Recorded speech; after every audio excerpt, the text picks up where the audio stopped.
আপনার কি মনে হয় আপনি আজকে ভালো আছেন, আপনি সচ্ছল আছেন আজকে, এই জন্য আগামী দিন আপনার সচল যাবে এই চিন্তা ভাবনা করতেছেন?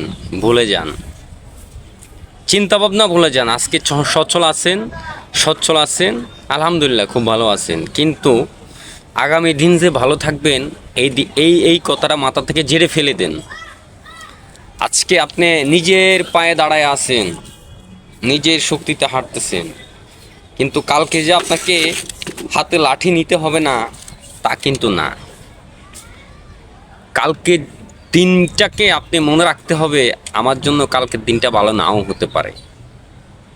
তাই পরনির্ভরশীল না হয়ে এবং নিজের প্রতি ওভার কনফিডেন্স না রেখে আগামীকাল আপনি যে জায়গায় আছেন সেই জায়গা থেকে ছিটকে পড়ে যেতে পারেন, সেই চিন্তা ভাবনা নিয়েই চলবেন। এবং ভবিষ্যতে ভবিষ্যতে আপনার জীবনে কি ঘটবে সেটা কিন্তু আপনি জানেন না। আপনি একদম উপরে উঠে যেতে পারেন, আবার সেখান থেকে নিচে নামতে পারেন, আবার উপরে উঠবেন, আবার নিচে নামবেন। এটাই হচ্ছে মানুষের লাইফ। প্রত্যেকটা মানুষ জিরো থেকে ফট করে কিন্তু উপরের দিকে উঠতে পারে না। তার জীবনে উঠানামা থাকেই। এই উঠানামাটা কাভার করেই উপরে ওঠাটাকেই সাকসেস বলে। জি ভাই, উপরে ওঠাটাকেই সাকসেস বলে। আপনি যদি শুধু সুখের মুখ দেখেন তাহলে দুঃখ কি সেটা আপনি বুঝবেন না। দুঃখ এবং সুখ দুটো নিয়েই আপনার লাইফটা সাজাইতে হবে। আপনি এটা মনে করবেন না যে আপনি এখন ভালো আছেন, আপনার পিছনে সব আছে, আপনার পিছনে কেউ নাই। আপনি একবার খারাপ হয়ে দেখেন, আপনি একবার আপনার পজিশন থেকে একটু নিচু স্তরে নেমে দেখেন। আপনার পকেটে টাকা আছে, আপনার বন্ধুবান্ধব আছে। আপনার পকেটে যেদিন টাকা শেষ হয়ে যাবে, যেদিন টাকা ফুরিয়ে যাব, সেই দিন দেখবেন। এক্সাম্পললি আমি আপনাকে একটা কথা বলতে পারি।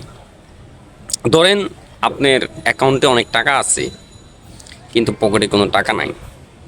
অ্যাকাউন্টের টাকা আপনি তুলতেও পারতেছেন না। আপনি দেখবেন সেই দিন আপনাকে কয়জনে এক কাপ চা খাওয়ায়। সব সময় তো আপনি সবাইকে খাওয়াইছেন, সব সময় তো আপনি সবাইকে সাথে নিয়ে ঘুরছেন। দেখবেন সেদিন আপনার পিছনে কয়জন ঘুরে, দেখবেন সেদিন আপনার কয়জনে কয় কাপ চা খাওয়ায়। এটা আপনারা অন্যভাবে নেবেন না। আমি যেটা কথা বলছি এটা অন্যভাবে নেবেন না। তাই আমি বলতেছি যে আজকে ভালো আছেন, কালকে আপনি সচ্ছল নাও থাকতে পারেন। সেই চিন্তা ভাবনা নিয়েই কাজ করবেন এবং মাথার ভিতরে সেই চিন্তা ভাবনাটা রাখবেন। হ্যাঁ, আমি আজকে খারাপ আছি, কালকে যে ভালো হব না তা কিন্তু না। মানে খারাপ পজিশনে আমি আজকে ভালো আর্ন করতে পারতেছি না, ভালো পজিশনে চলাফেরা করতে পারতেছি না, ভালোভাবে থাকতে পারতেছি না, কিন্তু কালকে যে পারবো না সেটা কিন্তু না। আমার কাছে ইচ্ছা শক্তি আছে, আমার কাছে সাহস আছে, আমার এখনো পর্যন্ত আলহামদুলিল্লাহ শরীরের শক্তি আছে, সাহস আছে। আমি কালকে ভালো একটা জায়গায় পৌঁছাতে পারবো। আবার পরশু দিন আমি আবার নিচেও নামতে পারি, কারণ তকদির, আল্লাহ যেভাবে লিখছে সেভাবেই হবে। কিন্তু নিজের ইচ্ছে শক্তিটা কখনো কমবে না। নিজের ইচ্ছা শক্তি সবসময় ভালো থাকবে। নিজেকে সবসময় দৃঢ় মনের মানুষ রাখবেন, দৃঢ়ভাবে ধরে রাখবেন। মাথার ভিতরে এতটুকু রাখবেন যে আমি আজকে ভালো আছি, কালকে নাও থাকতে পারি। আমি আজকে সচ্ছল আছি, কালকে সচ্ছল নাও থাকতে পারি। সবাই ভালো থাকবেন, সুস্থ থাকবেন। আল্লাহ হাফেজ, আসসালামু আলাইকুম।